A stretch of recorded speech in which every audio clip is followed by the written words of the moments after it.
Hi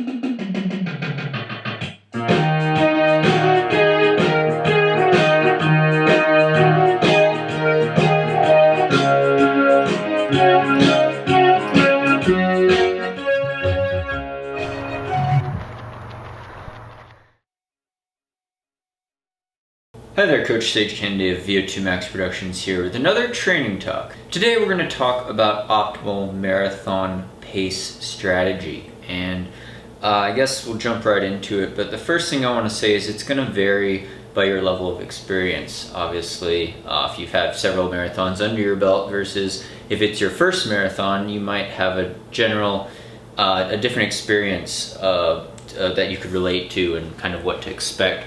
Whereas if you're a beginner, it might be a total crapshoot. But hopefully you've run maybe a half marathon before your first marathon.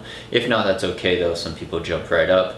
But it also varies with the number of years you've been running, your running history as well as your actual age. So you got your running age, how long you've been training at a pretty high level versus what your actual age is. Because generally as you get older and more experienced, hopefully you build strength, and with strength comes consistency. And consistency is really the name of the game when you have to go 26.2 miles. So we take that into account, as well as weekly mileage. What's your weekly mileage totals? Have you been averaging 20 or 30 miles a week for the last several months, or have you been averaging more than that? Or in some cases even less than that? What's your longest long run been? So it does come down to some degree to your training, and it does come down to your experience, obviously. But I see some other videos out there and they'll say, well, there's charts online, there's charts in books. Jack Daniel's distance running formula book, V.Tables, has like race predictor based on, these performances at 5K or 10K. This is what your marathon could be. But that's not going to always correspond to you, because it is in relation generally to how well you've trained for the marathon. So if you've been focusing on your marathon training, been doing the highest mileage of your life, been doing good long runs, and you race a 5K during that build-up, maybe it's a more accurate predictor than if you were taking a speed segment where you were actually racing 5Ks and you were really speedy at 5Ks and ran a really fast 5K, and then all of a sudden try to extrapolate it up to marathon. It's not going to always equate. Generally, you're probably going to be slower at the marathon. You're going to fall off. Likewise, if you're someone like me, you're mostly a slow twitch guy.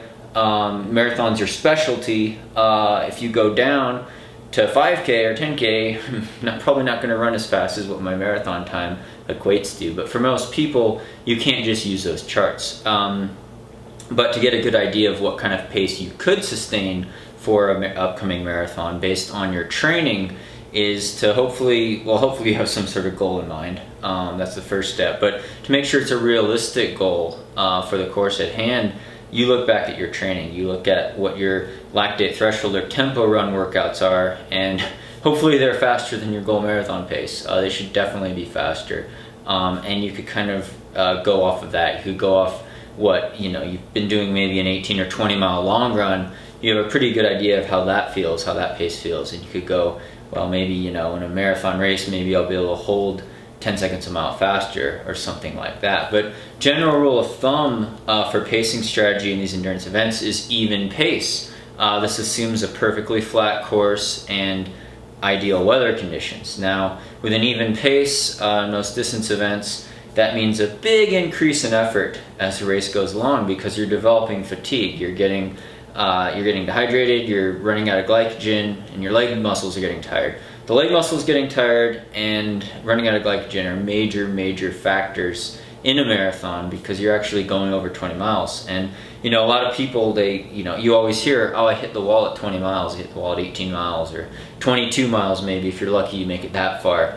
Because that's when you run out of glycogen, you're running out of fuel, and hopefully if you're taking gels or calories along the way, you're going to just barely scrape up against that wall, and you're going to be able to hold consistent pace in the last 10K, which is the real key to marathon running. Think of the halfway point in your marathon as being the 20 mile mark, not the 13.1 mile mark. It's the 20 mile mark, because everything you do in that first 20 miles could fall and crumble in the last 10K. All the time that you're ahead of pace, think you're banking time, getting ahead of your goal pace, you're feeling good through 18 miles, then all of a sudden, boom, you hit the wall, you're slowing down a minute a mile maybe in the last 10K if it's really bad. I've been reduced to a walk before, running 5-minute mile pace to a walk in the last 10K. It could be that extreme. You don't want that to happen, and that will happen if you start too fast, which is probably the number one mistake that marathon runners make. Advanced marathon runners as well as novice, and consistent fueling. So you want to start a sustainable pace. You probably don't want to bank on a negative split though. It is very, very hard to negative split a marathon. Generally what you see, at least like with my best marathons, when I ran 2:16, I had a very gradual slowdown in the last 10K. Maybe just 10 or 15 seconds a mile slower was my slowest mile. All the other mile splits were pretty much similar. Now that was on a flat course.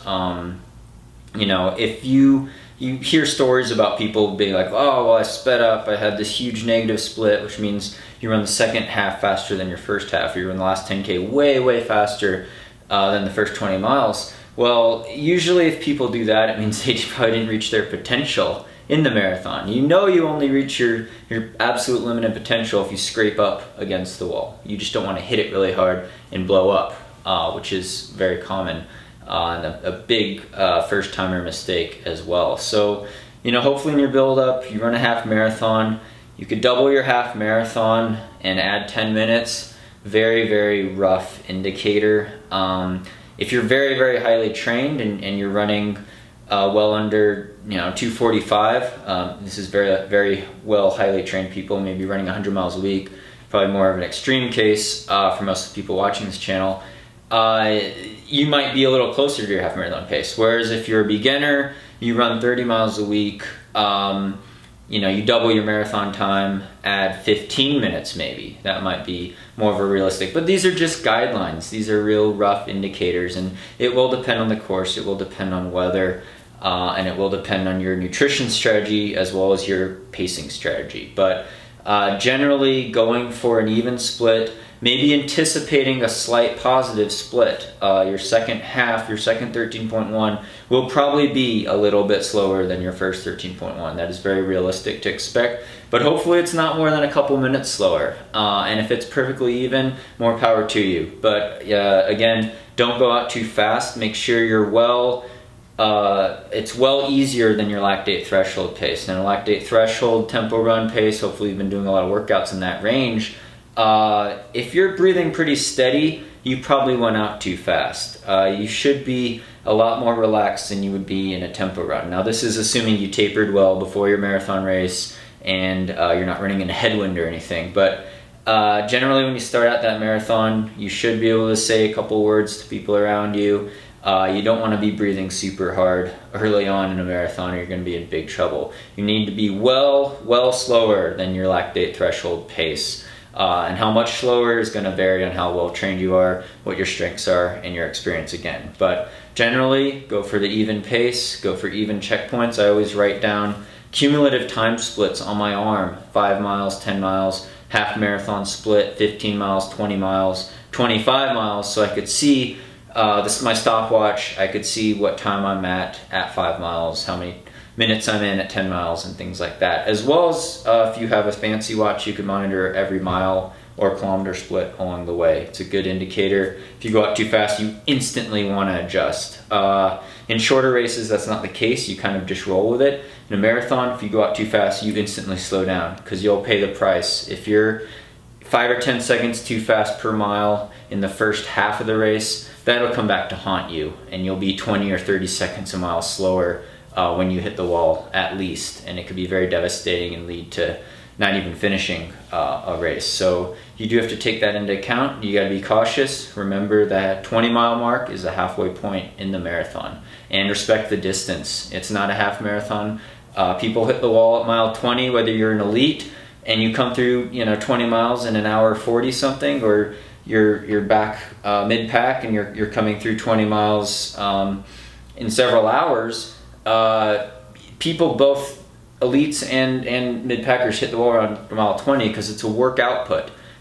You're covering the distance and moving your body 20 miles, and so it doesn't quite have to do as much with duration. It's just the fact that you run out of glycogen around 20 miles, and so you got to take that into account. You got to be careful, and you will have to try very hard in the last 10K. Not going to lie to you, every marathon I've run, it really hurts in the last 10K. It's just about maintaining pace and trying to be consistent and finish as strong as possible. So that's my rant on marathon pace training. Feel free to subscribe to this channel if you haven't already, and definitely stay tuned for more training videos, more pacing videos, and all sorts of running related content on this channel. Thanks for watching, and stay tuned for more VO2 Max Productions.